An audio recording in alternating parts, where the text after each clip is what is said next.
Hello, hi ಬೇವ್. ಯಾರು? Hello, ನಾನ್ ಕಣೋ. ಹೇಯ್, ಹೆಂಗಿದ್ಯಾ? ನಾನ್ ಚೆನ್ನಾಗಿದ್ದೀನಿ ಕಣೋ. ನೀನ್ ಹೇಗಿದ್ಯಾ? ಹ್ಞೂ ಕಣೆ, ನಾನ್ ಚೆನ್ನಾಗಿದ್ದೀನಿ. ದೇವ್, ನಾನ್ ನಿನಗ್ ತುಂಬಾ ಹರ್ಟ್ ಮಾಡ್ಬಿಟ್ಟಿದ್ದೀನಿ ತಾನೆ? ಇಲ್ಲ ಕಣೆ, ಆತರ ಏನೂ ಇಲ್ಲ. ಯಾಕೆ ತಲೆ ಕೆಡ್ಸ್ಕೊಂತ ಹೇಳು? ನಿಜ ಹೇಳು. ಸೀರಿಯಸ್ ಆಗಿಲ್ಲ. ನಿನಗೆ ನನ್ ಮೇಲೆ ಏನು ಕೋಪ ಇಲ್ವಾ? ನನಗೇನು ಕೋಪ ಇಲ್ಲ ನಿನ್ ಮೇಲೆ, ಸರಿನಾ? ಮತ್ತೆ ಯಾವ್ದಾದ್ರು ರಿಲೇಶನ್ಶಿಪ್ ಅಲ್ಲಿ ಇದ್ಯಾ ಈಗ? ರಿಲೇಶನ್ಶಿಪ್ಪಾ? ನಾನಾ? ಇನ್ನು ನಿನ್ನ ಲವಲ್ಲೇ ಇದ್ದೀನಿ. ನನಗೆ ನಿನ್ನ ಬಿಟ್ಟಿರೋದಕ್ಕೆ ಆಗ್ತಿಲ್ಲ.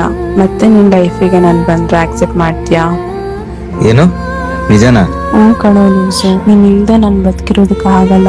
I love you. Love you too ಕಣೆ. ಸರಿ ಸರಿ, ಅಪ್ಪ ಬಂದ್ರು ಈಗ, ಆಮೇಲೆ ಕಾಲ್ ಮಾಡ್ತೀನಿ ಇರು. ಸರಿ, ಆಯ್ತು. ಅರ್ಜೆಂಟ್ ಫೋನ್ ಕೊಡಲಿ. ಯಾಕೋ? ಮುಗಿ ನನ್ನ ಬ್ಲಾಕ್ ಮಾಡ್ಬಿಟ್ಟು. ಮೊನ್ನೆ ಎಲ್ಲ ಸರ್ ಹೋಗಾಯ್ತು, ಮಾತಾಡ್ಕೊಂಡು ಚೆನ್ನಾಗೇ ಇದ್ರಿ. ಏನಾಯ್ತು ಅಂತ ಆಮೇಲೆ ಹೇಳ್ತೀನಿ, ಫಸ್ಟ್ ಫೋನ್